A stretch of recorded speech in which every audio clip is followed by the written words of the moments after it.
The boardroom at Harrison and Associates was sleek and minimalist, all glass and polished steel with floor-to-ceiling windows overlooking Manhattan. 40 people were seated around the conference table. Board members, investors, media representatives. The energy in the room was electric. Harrison and Associates was about to announce a merger with the largest retail conglomerate in Asia, a deal that would expand the company's global footprint and generate billions in revenue. I stood at the podium, prepared to present the terms of the deal that I'd spent the past 6 months negotiating. I was the vice president of strategic partnerships at Harrison and Associates. I'd earned this position through 18 months of 60-hour work weeks, successful deal after successful deal, and an unwavering commitment to excellence. But before I could begin my presentation, the conference room door opened. My cousin, Melissa, walked in wearing a Chanel suit that probably cost more than my monthly rent. She was holding a folder. She had this smile on her face, cold and satisfied, and utterly confident that what was about to happen would destroy me. My name is Alexandra Torres. I'm 26 years old. I grew up in a working-class neighborhood in Queens.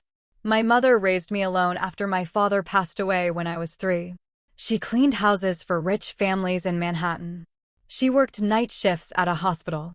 She sacrificed everything to make sure I had what I needed. For my entire childhood, I watched her work 2 jobs and still struggle to make ends meet. But she never complained. She never made me feel like a burden. She just loved me and supported my dreams. I promised her that I would make it. I promised that I would build a career that meant something. I promised that one day, I'd take care of her the way she'd taken care of me. So when Melissa took that podium away from me, when she announced that she was the one who'd actually negotiated the merger deal, not me, when she claimed credit for 18 months of my work, the room went absolutely silent. I remember standing there, watching her face shine with triumph, and I felt something shift inside me. Not anger. Not shock. Something colder. Something methodical. A clarity so sharp it cut through everything else. I walked back to my seat and sat down. I smiled. I applauded politely as Melissa presented the details of MY merger to the board. I acted like none of this mattered. And in that moment of calm dignity, I made a promise to myself. She was going to pay for what she'd done. The context you need to understand is this. Melissa and I had been close as children. Our families spent holidays together. We played in the same parks. We were the same age. She was born just 3 months before me.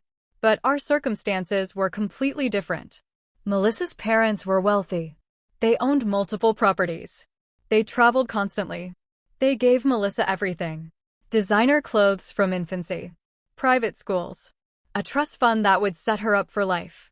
Melissa never wanted for anything. My mother gave me love and support, but we couldn't afford the things Melissa had. I wore hand-me-downs. I studied at the public library. I applied for every scholarship available. I worked part-time jobs throughout high school and college. When I got accepted to Columbia, my mother cried for hours. It was full scholarship, the only way I could afford to attend.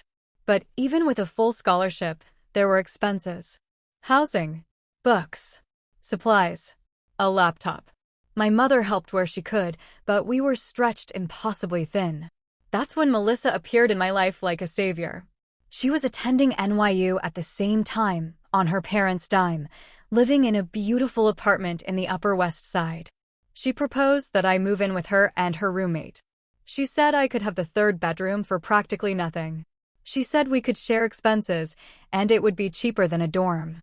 I was desperate. I was working 3 jobs, tutoring, serving tables, and doing data entry, just to cover my tuition.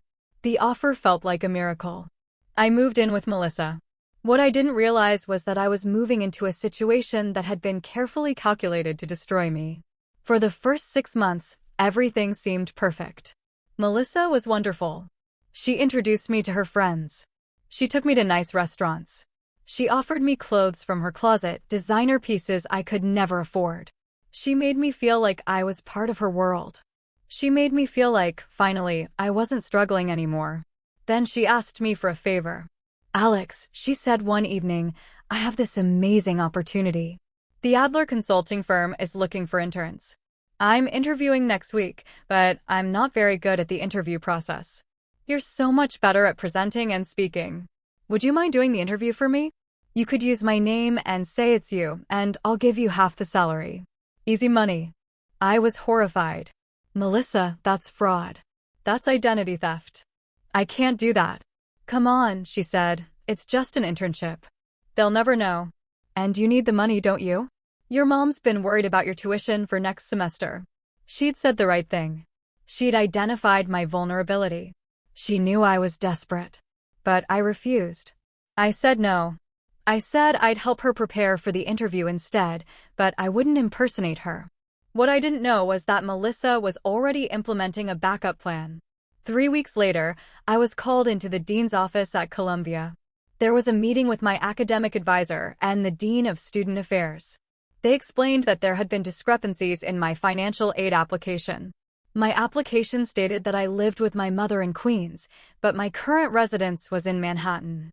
The application also showed that I was working part-time, but recent investigations suggested I was working more than the allowed hours. My financial aid eligibility was under review.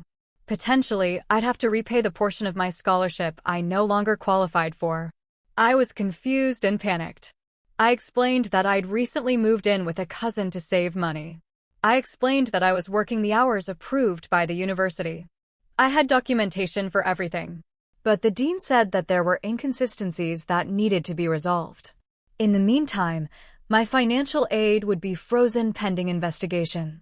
$300,000 in financial aid frozen.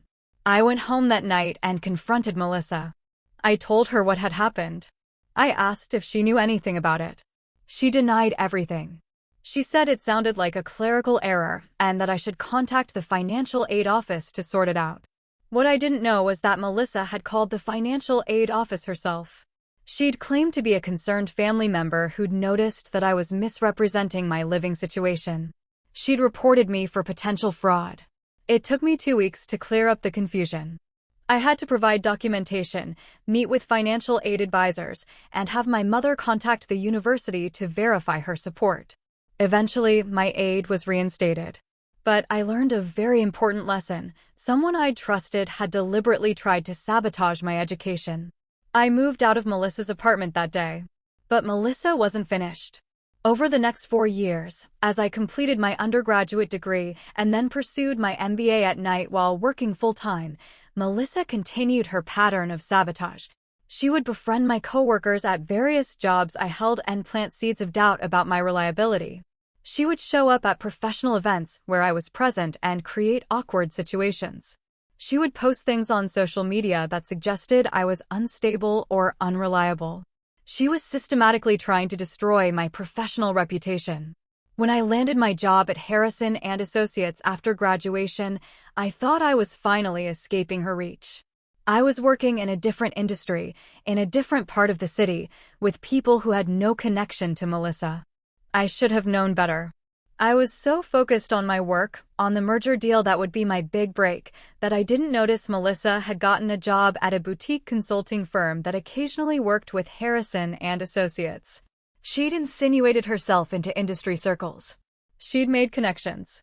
And most importantly, she'd figured out who my direct supervisor was. Melissa befriended my supervisor. She impressed him. She convinced him that she had valuable insights into the merger deal. She positioned herself as someone who could add value to the negotiation team. And then she inserted herself directly into MY project. I didn't realize what was happening until I was in the middle of the negotiation. Melissa was in meetings with me. She was contributing ideas, many of which were actually my ideas that I'd shared with her in casual conversation. She was building relationships with the key stakeholders.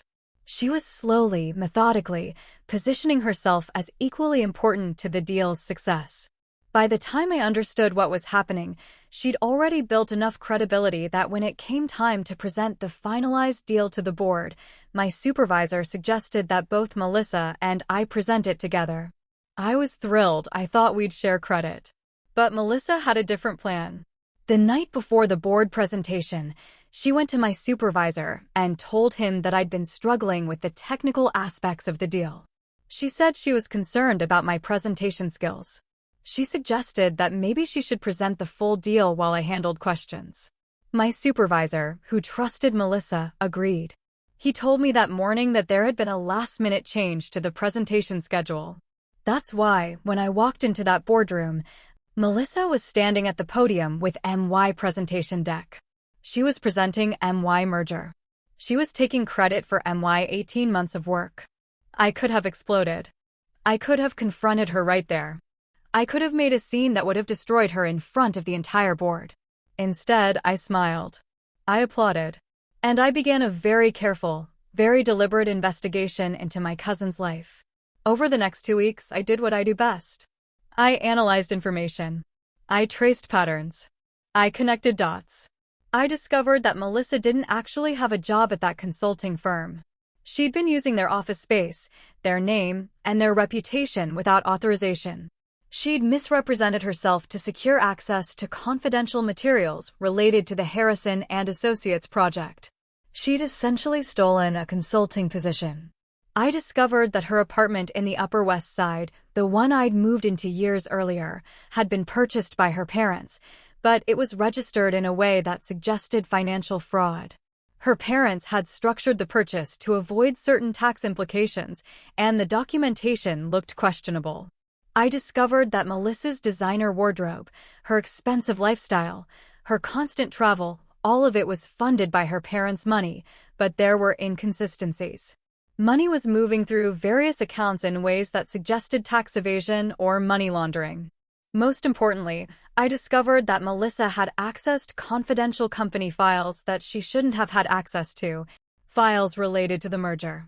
Files with proprietary information about Harrison and Associates' business strategy. That last piece was the criminal one. I compiled all of my findings into a detailed report. I documented every instance of theft, fraud, and corporate espionage. I created a timeline showing how Melissa had deliberately positioned herself to steal credit for MY work. I included screenshots, emails, financial documentation, and detailed analysis. Then I made my move. I scheduled a private meeting with Richard Harrison, the CEO of Harrison and Associates. I brought my evidence. I presented it to him calmly and professionally. I need to inform you of a serious situation, I said. My cousin has been accessing confidential company information without authorization. She's been misrepresenting herself to gain access to our most sensitive merger negotiations.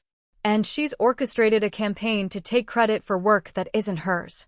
Richard listened to everything. He reviewed all of my documentation. His expression grew darker as I spoke. How long has this been going on? He asked. For years, I said. It's a pattern with her. She sabotaged my education. She sabotaged my early career. And now she's sabotaged this merger by inserting herself into a project where she doesn't belong and accessing proprietary information. Why didn't you tell me immediately? He asked. Why wait until after she'd already presented? Because I wanted to be absolutely certain, I said. I wanted to have all the evidence. And, honestly, I wanted to see if she'd actually go through with it. I hoped she would come to her senses. Richard nodded. You did the right thing. This is a serious matter. We need to involve our legal team and our security department immediately. The investigation that followed was thorough and devastating for Melissa. The company's cybersecurity team traced her access to the confidential files. They confirmed that she'd hacked into the system using credentials that shouldn't have been available to her. She'd accessed files on multiple occasions. She'd downloaded proprietary information. The company's legal team prepared criminal charges for corporate espionage, theft of trade secrets, and fraud. Meanwhile, I was prepared for the personal confrontation. I called Melissa and asked her to meet me at a coffee shop near her apartment. She was confident, smug, certain that she'd gotten away with something. Did you see that the merger presentation went great? She said, grinning. Richard was so impressed with how I handled the technical aspects. I think I'm going to get promoted. Melissa, I said calmly, I need to tell you something. Harrison and Associates security team has discovered that you accessed confidential files without authorization. They've traced your IP address. They have documentation of every file you accessed, every time you accessed it, and what you did with the information. Her face went white. You can't prove anything, she said, but her voice was shaking. They already have, I said. They have subpoenaed your computer and your devices. They have your security clearance logs. They have everything. She started cycling through emotions, anger, manipulation, begging. First, she got aggressive. You think you're so smart. You think you've won. But nobody's going to believe a nobody from Queens over the daughter of one of the city's most prominent families. Then she tried manipulation. Alex, we're family. We've known each other our whole lives.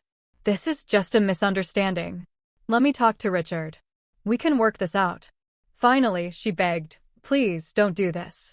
Don't press charges. My parents will be devastated. I'll lose everything. Please, I'm sorry. I'm so sorry. I was just trying to get ahead. I was just trying to matter. You mattered, I said. You mattered enough for me to give you a place to live when you were lonely. You mattered enough for me to share my ideas with you. You mattered enough that I trusted you. And you used that trust as a weapon against me. For years, Melissa. For years of sabotage. What are you going to do? She asked quietly. I'm going to let the legal system do what it's supposed to do, I said. You committed crimes. There are consequences. The criminal charges were filed within days. Melissa was arrested and charged with corporate espionage, theft of trade secrets, computer fraud, and identity fraud related to her misuse of the consulting firm's credentials. She hired an expensive defense attorney, but the evidence was overwhelming. She'd left a digital trail a mile wide. She'd accessed files from her home computer, from public Wi-Fi, from coffee shops. Every single access was logged and traceable. The trial took 4 months. During the trial, everything came out. Her pattern of sabotaging my education. Her attempts to damage my professional reputation. Her theft of my merger project. Her unauthorized access to confidential files. The prosecution presented it all in devastating detail. Melissa was convicted on 3 counts of corporate espionage and sentenced to 18 months in federal prison. She was ordered to pay restitution to Harrison and Associates for the value of the stolen intellectual property, which was assessed at $250,000. But that was just the beginning of her collapse. Once the criminal conviction became public, her parents' carefully constructed facade crumbled. Financial regulators launched an investigation into their real estate holdings and their financial practices. It emerged that they'd been engaged in systematic tax evasion and money laundering for years. They faced their own criminal charges. Melissa's father's reputation in the business community was destroyed. His clients abandoned him. His partnerships dissolved. His assets were frozen as part of the investigation. The family lost their apartment in the Upper West Side. They lost their vacation homes. They lost access to their trust funds. Melissa, after serving her sentence, was unable to find employment. No company would hire someone with her criminal record. She tried to rebrand herself, but her convictions were a matter of public record. She eventually had to move back with her parents, who were financially ruined and emotionally devastated. I watched all of this unfold with a complicated mixture of emotions. I didn't feel joy at her downfall. I felt sad that someone I'd loved and trusted had been so consumed by greed and insecurity that she'd destroyed her own life. Sad that her parents had taught her that material possessions mattered more than integrity. Sad that it had taken criminal consequences for her to understand the severity of her actions. But I also felt closure. I'd been vindicated. The truth had come out. The people who'd wronged me had faced accountability. As for me, I was promoted to senior vice president at Harrison and Associates. The merger that Melissa had tried to steal became my signature accomplishment. My career trajectory accelerated dramatically. I was interviewed by business publications about my negotiating skills and my strategic thinking. More importantly, I was finally able to provide for my mother the way I'd always promised. I helped her pay off her debts. I bought her a small house in a nice neighborhood. I set up a retirement fund for her. I fulfilled the promise I'd made as a child. I became someone she could be proud of, someone who'd built something meaningful. 2 years after Melissa's conviction, I received a letter from her. She'd written from a halfway house where she was living after her release from prison. She apologized. She said she'd been in therapy and had come to understand her own insecurities and her family's toxic values. She said she wasn't asking for forgiveness, but she wanted me to know that she recognized the severity of what she'd done and the consequences she'd faced. I didn't respond to the letter. There was nothing to say. She'd made her choices. She'd faced the consequences. That was enough. What I did instead was write a book. I titled it Trust and Betrayal: How I Survived Sabotage and Built My Success. In the book, I told my story, about my mother's sacrifice, about my struggle to afford education, about Melissa's betrayal, and about how I'd used my analytical skills to document the truth and pursue accountability rather than revenge. The book became a bestseller. It resonated with people who'd been betrayed by family members. It resonated with people who'd struggled to build careers despite obstacles. It resonated with people who'd chosen accountability over cruelty as a response to betrayal. I was invited to speak at conferences and universities. I became an advocate for workplace ethics and corporate responsibility. I used my platform to help others recognize the patterns of sabotage and manipulation that often go undetected in professional environments. Here's what I learned through this experience. Betrayal reveals character. It reveals what someone really values. It reveals what they're willing to do to get ahead. Melissa had everything: money, education, opportunity, but it wasn't enough for her. She needed to steal from me. She needed to take something that was mine and claim it as hers. She needed to make me fail so that she could succeed. But that kind of success is hollow. It's built on a foundation of lies and theft and sabotage. And it crumbles the moment the truth comes out. The best revenge isn't about destroying someone or making them suffer. It's about being willing to see the truth, document it, and pursue accountability. It's about refusing to be gaslit or manipulated or minimized. It's about building a life so good, so authentic, so grounded in integrity that the betrayal becomes irrelevant. I got the last laugh not because Melissa fell, but because I rose. I succeeded not by stealing or sabotaging, but by working hard, being honest, and building relationships based on trust and respect. I built something real. Something that will last. Something that matters. And that's something Melissa will never have. If you've been betrayed by family members, if you've been sabotaged by someone you trusted, I want to hear your story. Drop a comment below and tell me how you reclaimed your power. And don't forget to subscribe for more stories of justice, betrayal, and triumph. Subscribe now and turn on notifications so you never miss an upload. These stories of people who've overcome family sabotage and built extraordinary lives are coming your way. You won't want to miss a single one.